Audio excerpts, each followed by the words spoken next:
भूमध्य सागरीय वनस्पति। आप जान चुके हैं कि महाद्वीपों के पूर्व एवं उत्तर पूर्वी किनारों के अधिकांश भाग शीतोष्ण सदाबहार एवं पर्णपाती पेड़ों से ढके। महाद्वीपों के पश्चिमी एवं दक्षिण पश्चिमी किनारे भिन्न हैं। यहाँ भूमध्य सागरीय वनस्पतियां पाई जाती हैं। यह अधिकतर यूरोप, अफ्रीका एवं एशिया के भूमध्य सागर के समीप वाले प्रदेशों में पाई जाती है, इसलिए इनका यह नाम पड़ा। ये वनस्पतियां भूमध्य सागर के बाहरी प्रदेशों जैसे संयुक्त राज्य अमेरिका के कैलिफोर्निया, दक्षिणी पश्चिमी अफ्रीका, दक्षिण अमेरिका एवं दक्षिण पश्चिमी ऑस्ट्रेलिया में भी पाई जाती है। ये देखिए, ये भूमध्य सागरीय प्रदेश में जैसे अंगूर के बाग लगे हुए हैं, इस प्रकार से भूमध्य सागरीय वृक्ष शुष्क ग्रीष्म ऋतु में स्वयं को ढाल लेते हैं। उनकी मोटी छाल एवं पत्तियां वाष्पोत्सर्जन को रोकती है। भूमध्य सागरीय प्रदेश को फलों की कृषि के कारण विश्व का फलोद्यान भी कहा जाता है। भूमध्य सागरीय प्रदेश जो है, इनको विश्व का फलोद्यान भी कहा जाता है। इन प्रदेशों में गर्म शुष्क ग्रीष्म एवं वर्षा वाली मृदु शीत ऋतुएं होती हैं। इन क्षेत्रों में आमतौर पर संतरा, अंजीर, जैतून एवं अंगूर जैसे नींबू वंश सिट्रस के फल पैदा किए जाते हैं। क्योंकि लोगों ने अपनी इच्छा अनुसार कृषि करने के लिए यहाँ की प्राकृतिक वनस्पति को हटा दिया है, यहाँ वन्य जीवन कम है। शंकुधारी वन उत्तरी गोलार्ध के उच्च अक्षांशों 50 डिग्री से 70 डिग्री के बीच के भव्य शंकुधारी वन पाए जाते हैं। इन्हें टैगा भी कहते हैं। 50 डिग्री से 70 डिग्री के बीच में जो अक्षांश है, ये वन अधिक ऊंचाइयों पर भी पाए जाते हैं। इन्हीं वृक्षों को सलीमा ने हिमालय में प्रचुर मात्रा में देखा था। ये लंबे नरम काष्ठ यानी मुलायम जो लकड़ी होती है वाले सदाबहार वन होते हैं। इन वृक्षों के काष्ठ का उपयोग लुगदी बनाने के लिए किया जाता है, जो सामान्य एवं अखबारी कागज बनाने के काम आती है। नरम काष्ठ का उपयोग माचिस एवं पैकिंग के लिए बक्से बनाने के लिए भी किया जाता है। जो माचिस की तिलियां होती हैं, वे भी जो है नरम काष्ठ से ही बनती है। चीड़, देवदार आदि इन वनों के मुख्य पेड़ हैं। यहाँ सामान्यतः रजत लोमड़ी, मिंक, ध्रुवीय भालू जैसे जानवर पाए जाते हैं। रूसी भाषा में टैगा का अर्थ होता है शुद्ध या अनछुआ। ये टैगा, इन शंकुधारी वनों को टैगा भी कहा जाता है। ये शंकुधारी वन है, देखो आप, ऊपर बिल्कुल चोटी है, नीचे जो है ये चौड़े हैं। ये शंकुधारी वन है, हिमाच्छादित शंकुधारी वन। बर्फ पड़ने पर ये बर्फ इनके ऊपर नहीं टिकती, सीधी नीचे गिर जाती है। अगर बर्फ इनके ऊपर होगी तो बर्फ के वजन से ये टूट सकते हैं। अगली वनस्पति का नाम है घास सतल। उष्णकटिबंधीय घास सतल ये वन भूमध्य रेखा के किसी भी तरफ उग जाते हैं और भूमध्य रेखा के दोनों ओर से उष्णकटिबंधीय क्षेत्रों तक फैले। यहाँ वनस्पति निम्न से मध्य वर्षा वाले क्षेत्रों में पैदा होती है। यह घास काफी ऊंची, लगभग 3 से 4 मीटर की ऊंचाई तक बढ़ सकती है। 4 मीटर का मतलब होता है लगभग 12-13 फुट। अफ्रीका का सवाना घास स्थल इसी प्रकार का है। सामान्य रूप से उष्णकटिबंधीय घास स्थल में हाथी, जेबरा, जिराफ, हिरण, तेंदुआ आदि जानवर पाए जाते हैं। ये उष्णकटिबंधीय घास स्थल है जो चित्र ये दिखाया हुआ है।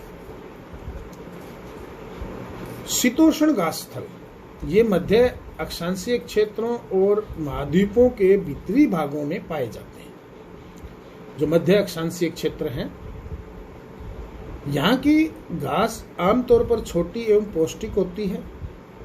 शीतोष्ण प्रदेशों में सामान्यतः जंगली भैंस, बाइसन, एंटीलोप पाए जाते हैं। कटीली झाड़ियाँ शुष्क रेगिस्तान एवं प्रदेशों में पाई जाती है। उष्ण कटिबंधीय रेगिस्तान महाद्वीपों के पश्चिमी किनारों पर पाए जाते हैं। तीव्र गर्मी एवं बहुत कम वर्षा के कारण यहाँ वनस्पतियों की कमी रहती है। विश्व के मानचित्र पर रेगिस्तानी प्रदेश को चिन्हित करें। क्या आप भारत के बड़े रेगिस्तान का नाम बता सकते हैं? रेगिस्तान के कुछ जानवरों के नाम बताएं जिन्हें आप पहले जान चुके हैं।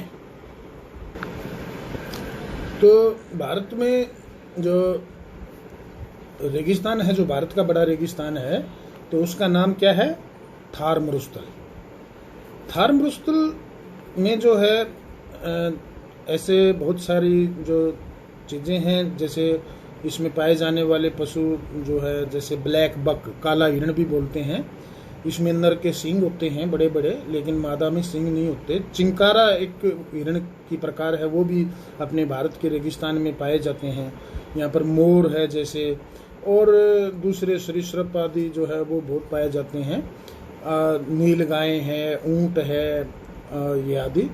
और इसमें जो पेड़ पौधे हैं ज़्यादातर यहाँ पर, जैसे जांडी, जिसको हम खेजड़ी भी कहते हैं, जांटी या कांटी, और किक्कर, बबूल आदि जो है यहाँ पर जो है वनस्पतियाँ पाई जाती हैं।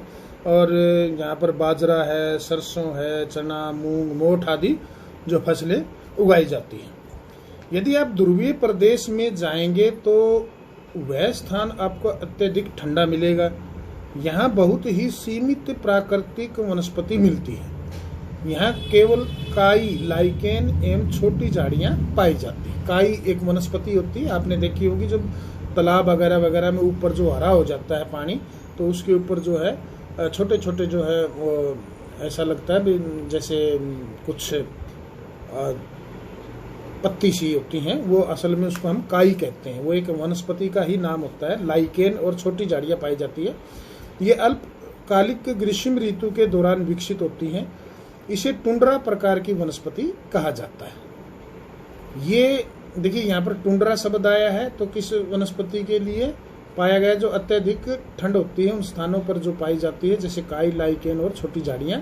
एक टैगा शब्द भी आया था जो शंकुधारी वनों के लिए थी। ये वनस्पतियां यूरोप, एशिया एवं उत्तरी अमेरिका के ध्रुवीय प्रदेशों में पाई जाती है।